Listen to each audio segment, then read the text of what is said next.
Good afternoon, everyone. Welcome to today's art accessibility event. We have a panel of artists and consumers and administrators, and we're going to have a moderated conversation. But I think given that the numbers that are here, I'd really like to treat this like a fireside chat. Okay? So I would ask you all to not sit in these rows, but to come and bring your chairs up, get nice and close so we can really feel like we're having a conversation. And I want to check in with our accessibility. I see there is a lovely interpreter in front of me, and I want to make sure that they are positioned in a good spot. Yes, all good. Okay, so that's great. Is there anyone in the house that would like to have ASL interpretation? Niall? Okay. So if you guys want to move more over here, then I think you can have a more visible sight line. And again, I encourage everyone that's sort of sitting in the second and third row, please come closer. Yeah, that would be great. If you guys can form a little semicircle around here, that would be fabulous. I want to know if you can hear me without the microphones. Yeah. Everything's good? Yeah. Then I'm going to pass the microphone over to the panelists. I feel as a trained actor, if I don't fill the room, I don't deserve the job. I want to begin by raising our hands to the ancestors and the keepers of our lands, and recognize that we are uninvited guests. I speak for myself as an uninvited guest. The unceded territorial lands of the Tsleil-Waututh, Colloquium, and Squamish nations. I learned that the pronunciation of is not Squamish, but Squamish. And I thought this is one step that I can take to get a little closer to understanding the relationship with the people that have been looking after our lands. And I think when I talk about land acknowledgement, the land is not just the dirt that we walk on. It's everyone that occupies it. It's our relationship with people. It's our relationship with nature. And ultimate thanks to the caretakers of Today we have, we're calling this an accessible arts and culture event. I received some questions that were assembled through a survey that went out. And a lot of those questions are going to start the conversation. But because we're such an intimate group, like I said, I want to treat this as like a fireside chat. You got something you want to contribute, whether it's a personal experience, a question, a comment, please jump in, okay? The only thing I'm going to ask is that we respect each other by speaking one at a time. And a lot of that is to make sure that our words are interpreted for our panelists with low hearing. And so I want to make sure that we do not get ahead of ourselves and that everyone's on the same page. So if we need to take an extra moment or an extra breath, that's what we will enjoy. I'm going to introduce our panel, and I'm going to do this by asking them to introduce themselves, because I think it's really important for us to express ourselves, and it wouldn't do justice if I were to try to tell you who these people are. I want them to tell you who they are. And we'll start with my dear friend, Katie. James, I thank you for the beautiful land acknowledgement. I'm a trained actor too, you know. Although I do know that Graham's recording this, so maybe for the recording, this will be helpful. So my name is Amy Manti. I use she, her pronouns. I'm somebody who identifies as a white settler person. I live with legal blindness. I also live with neurodiversity, chronic pain, and chronic illness. I'm actually joining you all hours after being discharged from Lionsgate Hospital. So I am here because access is a passion of mine. I'm a working artist. I work in accessibility as an accessibility consultant and strategist. And I am the associate director of Vocali Descriptive Arts Society and work as the accessibility coordinator for the Arts Club Theater Company. So I love the arts and I'm excited to be a part of this conversation. Thank you. It's a great honor and pleasure to be here. My name is Keiko Honda. I hope you understand my Japanese accent. I will do my best. I'm the director of the Vancouver Arts Colloquium Society. And also I most recently consider myself writer, venturing into writing. And I'm happy to share my journey with you and learn from you today. Thank you. Hello, everybody. My name is Ashley Daniel Foote, and I'm the Director of Engagement and Civic Practice at Vancouver Opera. It's my great honor to be with you today. I'm also the co-chair of the City of Vancouver Arts and Culture Advisory Committee, and I sit on the board of the BC Alliance for Arts and Culture. It's a place of great humility that I join you in today, a place of wanting to learn, but also share some of the insights from the world of opera and the arts community writ large. So I look forward to a vibrant and beautiful discussion with all of you. Thank you so much, Ashley. Good afternoon, everyone. My name is Monique Nelson, and I'm also humbled to be here and hope to learn a great deal from you all. What I hope to offer you is some experience from the administrative side, working for an organization that supports people with developmental disabilities who identify as neurodiverse, autistic, disabled, living with disability, all sorts of different words to describe the beautiful lived experience of humanity and how we can facilitate that through arts.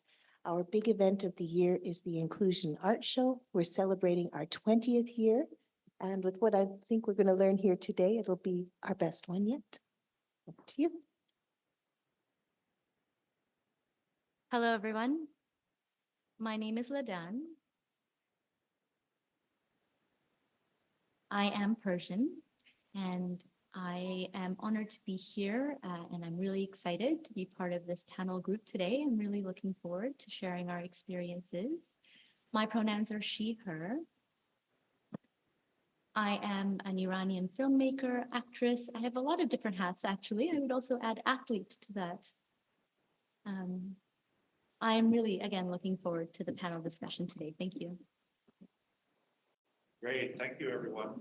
I want to start just by saying that if you want to pipe in on anything that comes up, just either raise your hand or speak when don't worry about being out of turn if I don't actually direct something to you. And the same with the audience, if there's something that you want to contribute, just pipe in. Okay, we're a small enough group that we can have this quite formally. But I think the first question I want to ask is, what does accessible arts and culture mean to you?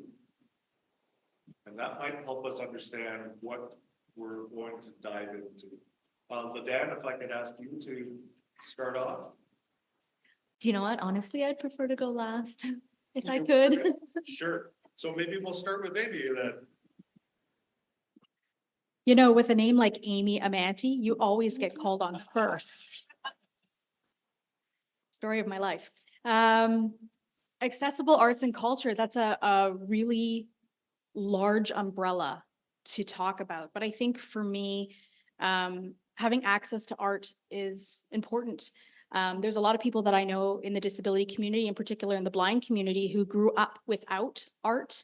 A lot of that for systemic reasons, right? It wasn't accessible to them, or it wasn't like from a perspective of having description available or Braille available, or even financially available to them. And they've missed out on having arts being sort of sewn into the fabric of their life. And growing up without blindness, I had arts integrated into my life. And I think about what it would have been like to not have had access to that, and what I would have been missing out as a wholeness of my being without having access to being a creative person or seeing creativity in this world. And so for me, the access to the arts and culture is not just about the physical access to a space or the access to the content or the access to an artist or the access to being a patron in a seat or in a gallery space. The access is about shared space with people and ideas where everybody feels included. And that meets us at the level that we need to be met at. That's the end of my thought. Thank you. I resonate to you very much. I believe we perceive the concept of art in a restrictive manner, associating it with exclusively with individual possessing exceptional talent. However, art is not contingent upon innate ability. Rather, it encompasses creative expressions in all diverse forms, accessible to anybody. As we all know from our history, human beings has been doing this process. And I like to highlight that remarkable sensory mechanism that we are born with. Our body is equipped with extraordinary system that uniquely, and especially tailors to each one of us, guiding us to navigate in the complexity of the world around us. And now we know that the neuroscientists are discovering we possess as nearly as 50 senses. So this underscores the importance of engaging with our surroundings beyond museums and embracing our sensory experience anywhere, anytime. But being said that, so for me, accessible art means the aesthetic experience we get through our sensory experience, and which is a gateway to transformation and transcendence. And it being said that, upon my deep reflection, personally, I myself nostalgic about the COVID era when many institutions, including museums and small galleries, opened their doors and developed innovative virtual programs. And we kind of all experienced the universal experience without singling out or stigmatize certain groups, virtually making accessibility as a seamless, almost unnoticeable through the technology. So it made me really feel that I'm on an equal footing. Resonating with you, accessible art also means experience rooted in inclusion, and not just a physical sense, but a cultural one. Yeah, thank you. That was really, really, really beautiful. And I resonated with a lot of what you have both said so far. I think for us and for me personally, transformative performing arts experiences would be the core of what we want to provide to everyone. And we'll do so, by trying to remove physical, social, financial barriers, but also thinking about how working in an art form that's often perceived as extremely exclusive and exclusionary, how can we make an art form like opera feel welcoming? How can we perform a repertoire of music that has, told stories that are exclusionary and that are much worse? And so it's confronting all of those things and thinking of accessibility and inclusion, not just through all of the ways I've just mentioned, but thinking about who is welcome into the room And how can we do that? Of course, on an organizational level, that means ensuring that our staff are trained by somebody who has lived experience and is a paid consultant that can talk about accessibility, but it also means doing a careful audit of all of our offerings to really make sure that they are truly reaching people in as many inclusive ways as possible. And I was thinking about what you just said about the COVID pandemic. Suddenly, a place, like an art form that was so locked off suddenly became so open, and so much became so available to so many. And I hope that we can continue to hold on to those much needed values. Thank you, Ashley, and to all our panelists. I'll take a stab at this from the accessible lens. Arts and culture, as we've established, is for everyone. And to not have a disability access for that venue of expression is just not something any of us want to entertain. So how do we do it at posAbilities? How do we make things accessible and inclusive when it comes to the arts? It's a journey alongside the people that we support.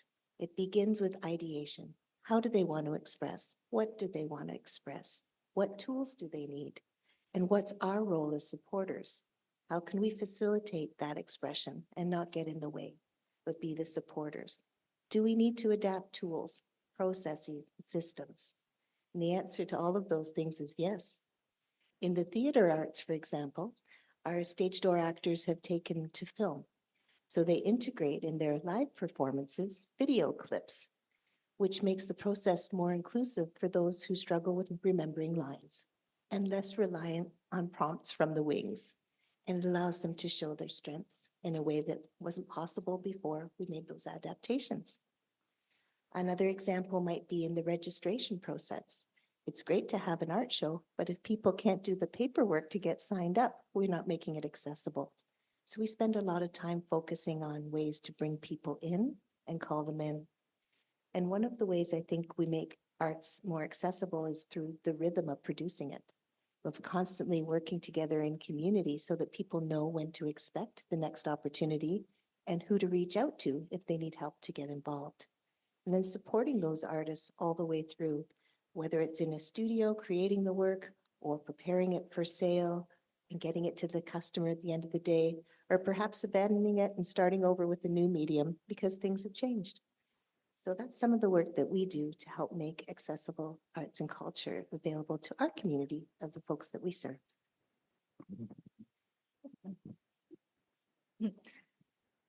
Thank you.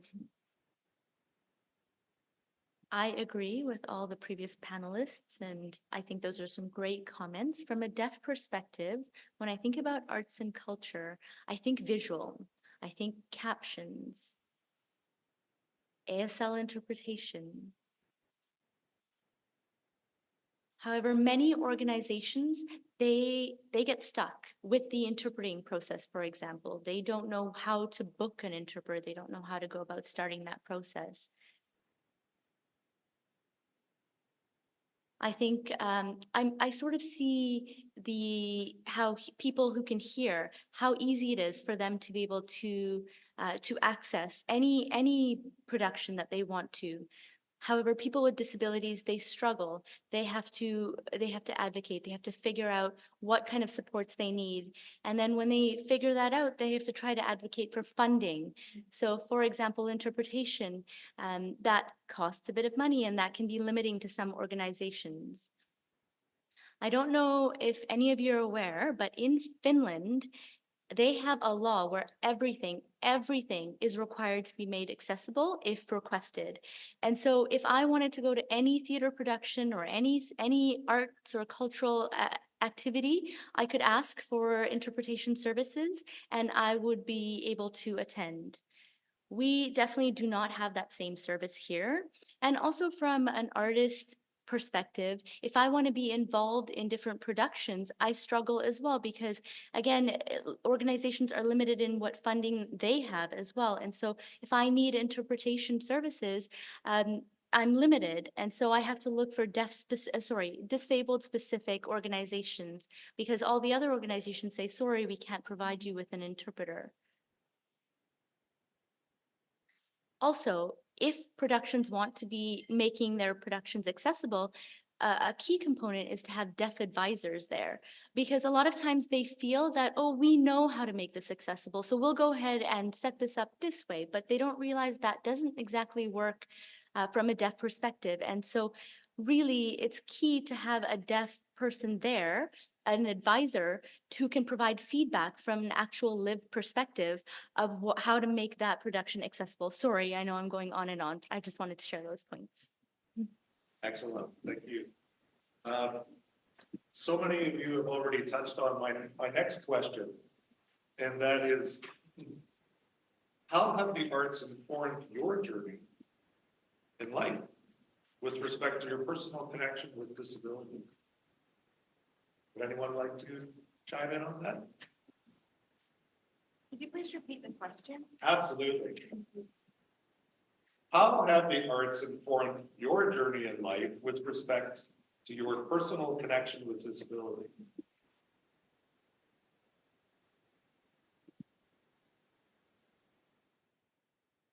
I can start. And actually, I like this question, but also I can do a reverse one, which is how have my personal disability contributed to my artistic journey, kind of vice versa. But for me, I will share that. Um, I also teach the aesthetic of co-creation at SFU Continuing Studies. And I introduce the concept of creative constraints for art and art making. And these constraints really encourage creative expression and deepen the reflection among students. So for me, creative constraint is accessibility in a mobility wise. So before I moved to Vancouver 2010, I used to be a research scientist in epidemiology doing cancer research, able body anyhow. So after I moved to Vancouver, I started hosting artist salon in my wheelchair accessible home, inviting local artists or living neighbors, because most Vancouver homes are not wheelchair accessible. And after hosting many, many salons, surprisingly, I become artist myself, venturing into even creative writing, something that I never imagined for myself. And I used to believe that only gifted individual could pursue such paths. And through it all, I come to realize that I've been able to manage this profound transition because of the unwavering support of those around me. And this support not just come from my friends and families, but also unexpected sources, including strangers who have impacted profound way in my disability journey or artistic journey. So takeaway from all of it for me is that we are both maker and beholder, and we do need each other to support for human flourishing. Anyone else want to talk about their experience? Sure, James, it's Amy speaking. I guess this intersects for me in a lot of different ways. So as a blind person, I lost my sight when I was 24 years old. And I was an avid arts goer and an actor and a performer and all of those fun things. And I had wondered to myself how I was going to be a performer on a stage. Who would want a blind actor? How would I read a script? How would I find a mark on a stage? How would I make eye contact with a fellow performer? And I had given up on the dream of being able to perform because I didn't ever see anybody on stage or on a screen that was reflected of my lived experience. And if they were, you know, Dustin Hoffman doing Rain Man or Al Pacino in Scent of a Woman, right? They were very tropey and weren't accurate. So I never saw a place for me in that world. And eventually I found Realwheels, founded by James Saunders. But I found disability theater and I thought, well, wait a second, why am I not doing this thing? And so that was a leaping pad for me back into the world of being a performer.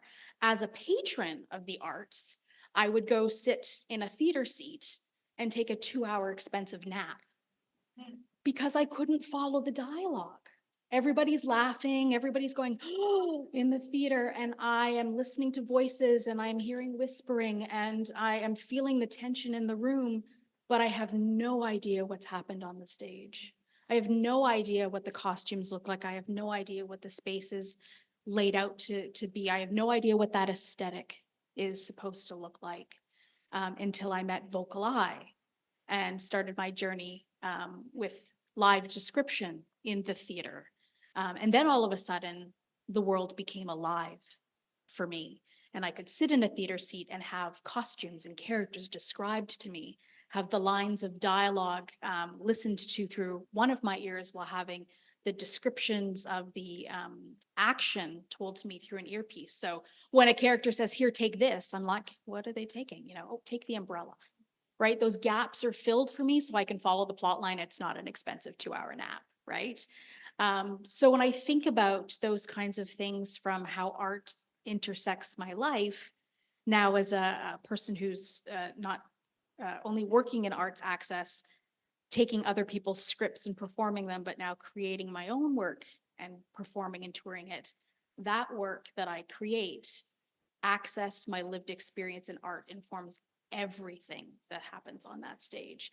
And theater replacement, who I've been working with on that work, our director and I had a conversation about how much of this work is art and how much of it is advocacy and how much of it is access, like education about access. And I said, well, I am a human of all those three things. So you can't really ask me to separate those things.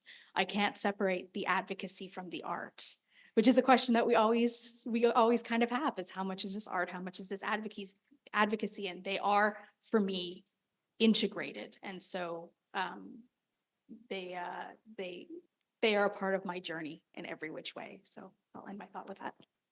Thank you, Amy. Anyone else on the panel want to talk about their personal experience? Monique? Sure. Thanks, everyone. I'd like to be a little vulnerable with you for a moment and share what it's been like to be a parent of a young person who doesn't speak very much and who I've always wondered, what is he understanding from some of these productions? And it was the relaxed performances that have been more and more common that helped me take a brave step and bring him along with me to theater, which in turn has informed me how much he can get from theater, how much he enjoys it. And one of the plays in particular was The Curious Incident of the Dog in the Nighttime. And I got to the play and quickly realized that the actors had strong British accents and spoke very quickly. I went to that particular play because a friend of mine was the advisor, an autistic gentleman who's an actor, and it was fantastic. And my son stayed with the program the whole way through and loved it. And it just made me so glad that I just exposed him to the arts in that way and just didn't put any constraints on him. It's just like, let's see how it goes. Maybe we'll have to leave the show, maybe not. But now it's something very special that we do together, is go to plays. Great, thank you, Monique. Ashley and Ladonna, do you want to weigh in?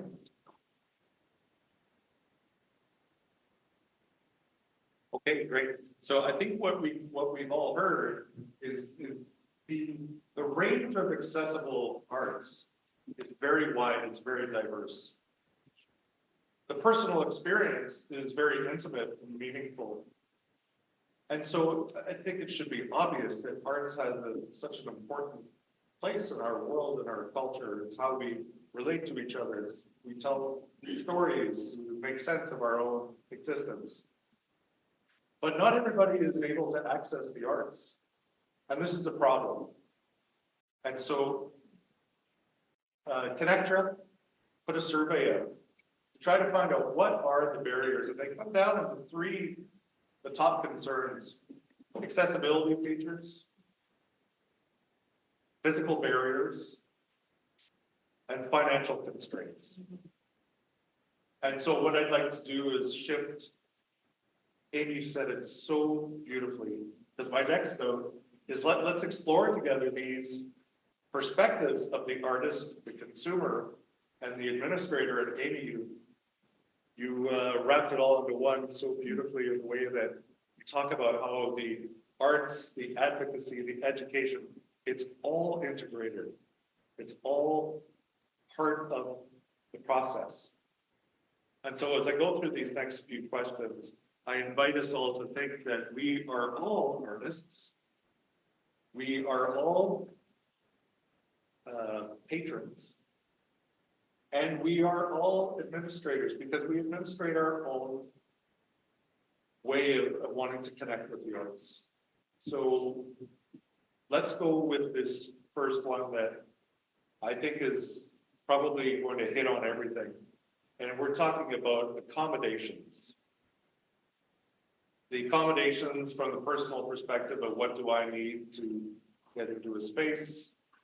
What do I need to have the full experience? And if we can just get an understanding of what are perhaps one super positive, perhaps one negative, but if we're going to talk about a negative, let's try to introduce a positive that could address that situation. And again, I'll start with the panel, but I really want to open up the conversation to everyone here if you want to weigh in on any of these topics. So Amy, you were so great at talking about how the experience needs to be integrated. Can you please talk about the accommodations that are important to you, that are existing, that are positive, and perhaps a negative that you would want to see become positive? Yeah, sure, James. Absolutely, I could do that. I could do that from my personal hat. I'm happy to do that. I can do that from my my work as an arts administrator. Personally, when I go to the theater,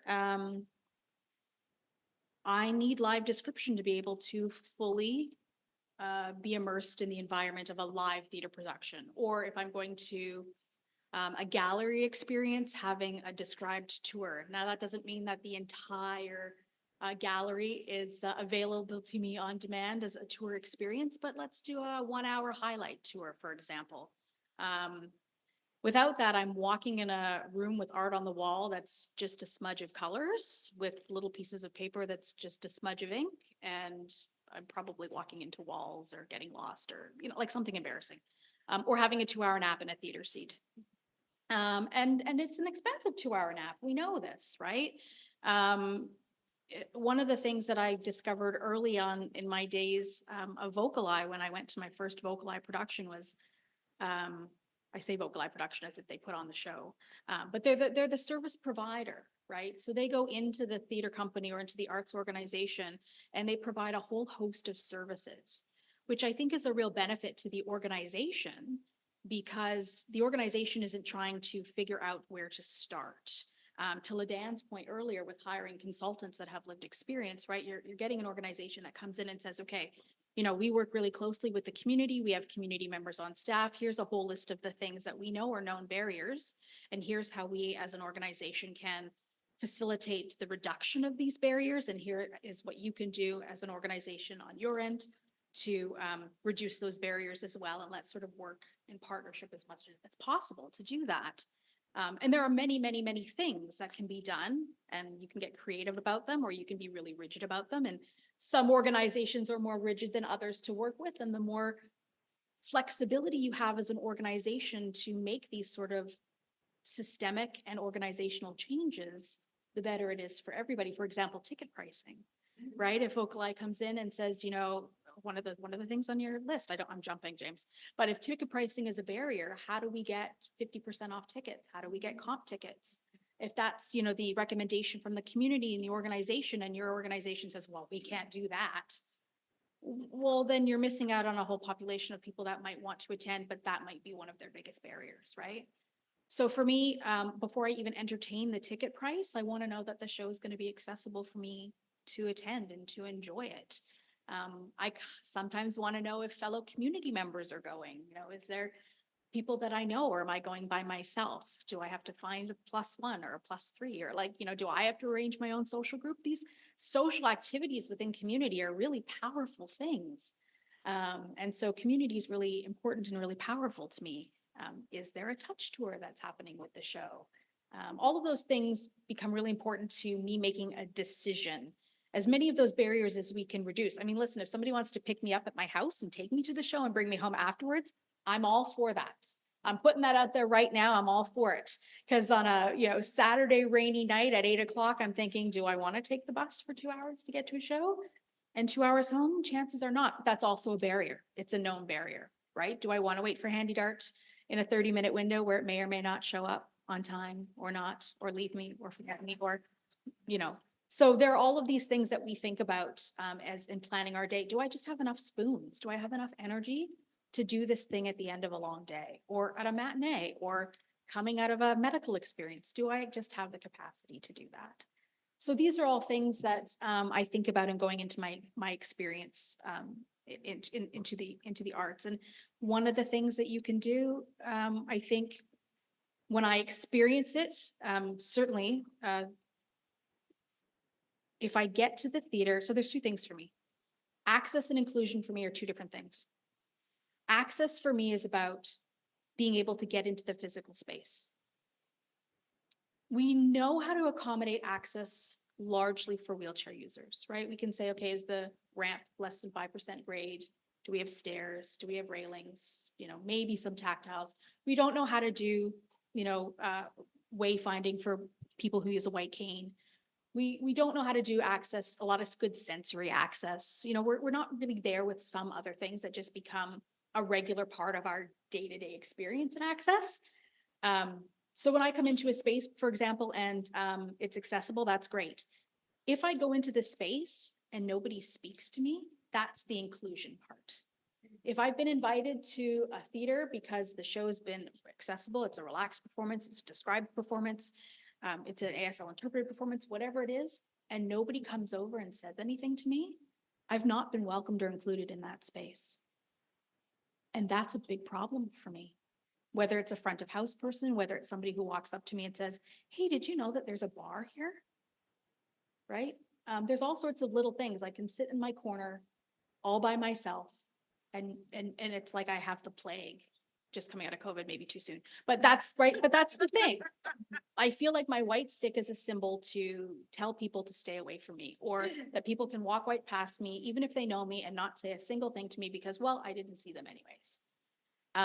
And that is a really icky feeling.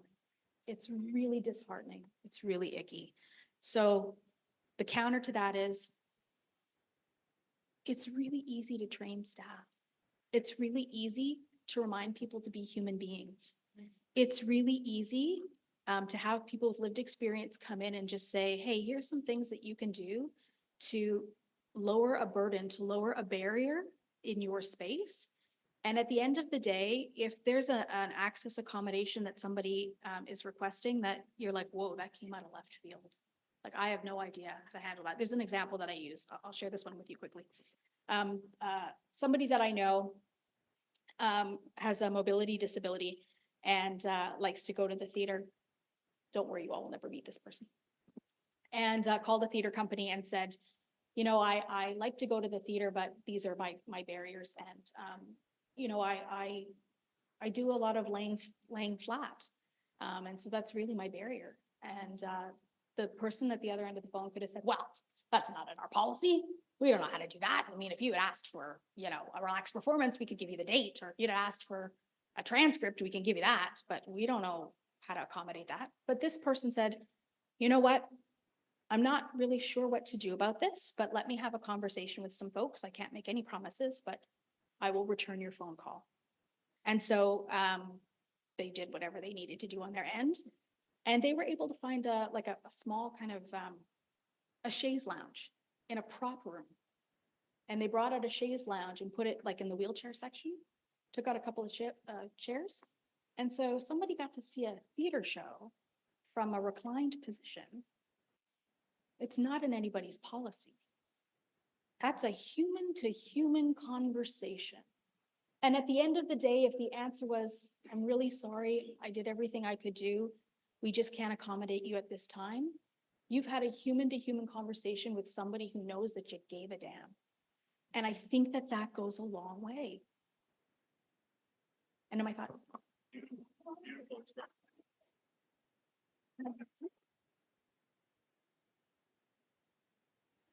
About halfway through when Amy was talking, I realized, well, there is a follow-up question to this, is what is the most innovative accommodation you've ever experienced? And Amy just delivered. Wow, thank you so much, Amy. I can also add significant improvement has been made when it comes to access to buildings and facilities, but a lot more can be done. That's exactly what you're asking. And public's perception that attitude towards disability, individual with a physical, mental impairments often renegade the accessibility to even secondary concern or after assault in many parts of the arts and cultural sector. And in addition, this discussion about disability frequently centered around accessibility as like a series of a specific preset intervention. So true accessibility, as you said, necessitate a high degree of flexibility, adaptability. It calls for the mind, adaptable mindset that can respond in a real time evolution of needs of a community. As you mentioned, each disabled person's experiences are unique and needs and accommodation differ from one person. So this calls for creating a culture of adaptability raise the question, then who is responsible for ensuring disabled people who have access to all? Unless they are Finland, but is it disabled person or artist or institution or the public?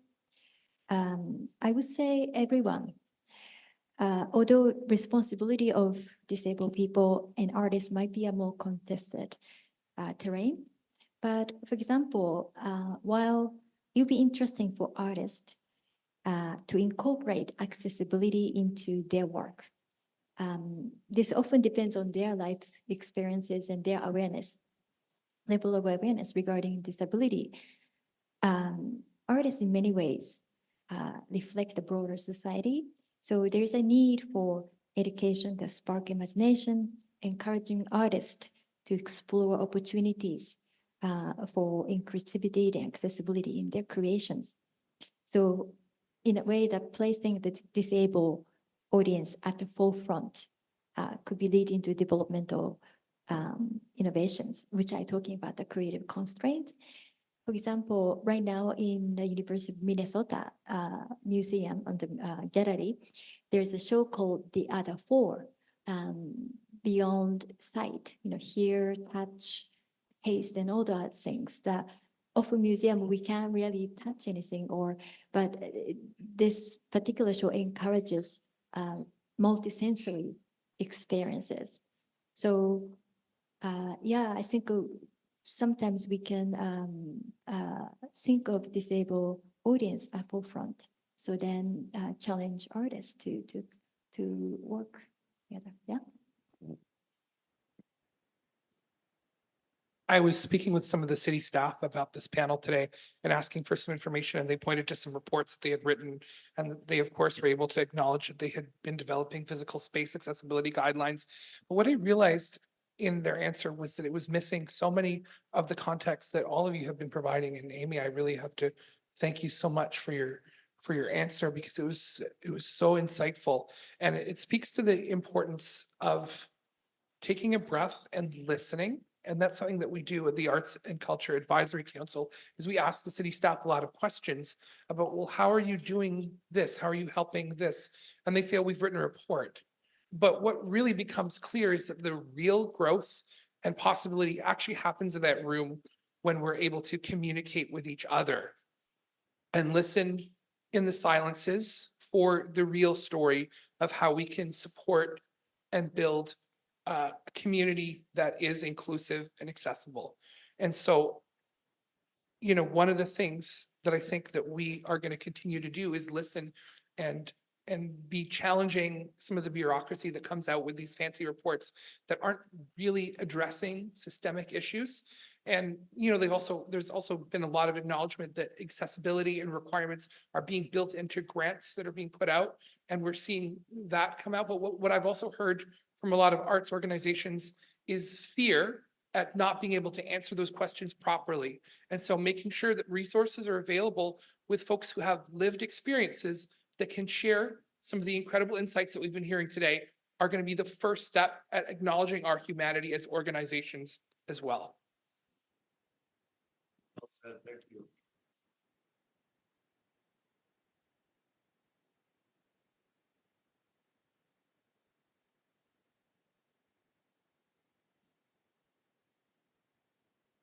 So the question about personal life journeys and our experiences, do you know what? I actually wanted to tag on to something that Amy was saying, and I wanted to add about so my personal journey. I'm from Iran, and in Iran there is a lot of oppression, a lot against individuals who are deaf. Not only that, there's oppression against women. There's oppression in many different areas of different sects of groups there.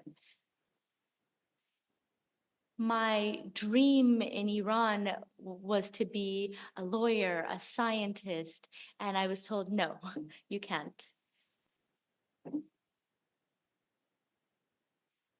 As well as a graphic designer. I wanted to, I was told that the options are limited to me, such as a graphic designer or somebody who can sew. And that's not something that I wanted to do. That's not something I envisioned myself doing for the rest of my life. I had other interests, other passions. However, for example, even if I wanted to do graphic design, the cost of a computer, for example, is a barrier for me because I'm limited in funds. I wanted to be a filmmaker. I was told, no, you can't. And that was where I pushed back. I said, but why not? That's something I really want to do. I would meet directors and I would say, please, can I work with you? And can I come and watch your productions? And they said, oh, sure, yes.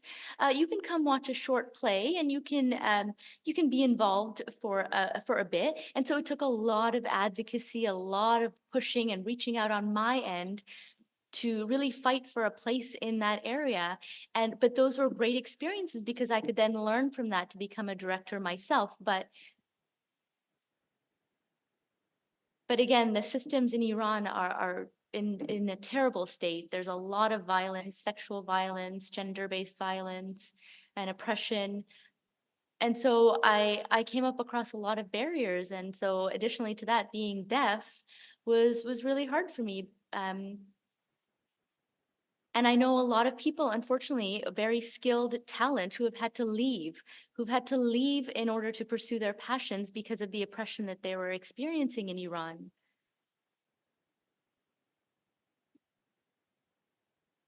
For example, not only just people with disabilities, but just for example, if there were actors who wanted to participate in a film, they were told that they had to have sex with the participants first or with directors first. And so again, they had to flee if they wanted to pursue their passions because it wasn't safe to do that in that area. So again, coming across a lot of systematic barriers there. And one of them, as I mentioned, that I come across here as well is interpretation. Over there, I had to depend on my mother. Actually, she was my interpreter. If I didn't have my mother, I had nothing. Here in Canada, it's different. And to me, that's an improvement, albeit a small one, but I'll take it, that we do have professional sign language interpreters. That has not been set up yet. That whole system has not been set up in Iran. There, they have very limited access to actual proper sign language. They use a method called C, which is signed exact English, which is signed exact of the specific language that's used. It's not formally a sign language like I learned here, which is American Sign Language. So that language is a tool for me as well. So I guess to summarize, I would say that my journey has been very difficult. I've come across a lot of barriers, a lot of no, you can't. Coming here, I got, yes, okay, here you can, and I was able to join different organizations. But again, not 100%. For example, athletics. I wanted to be involved in athletics. I was told, no, you can't.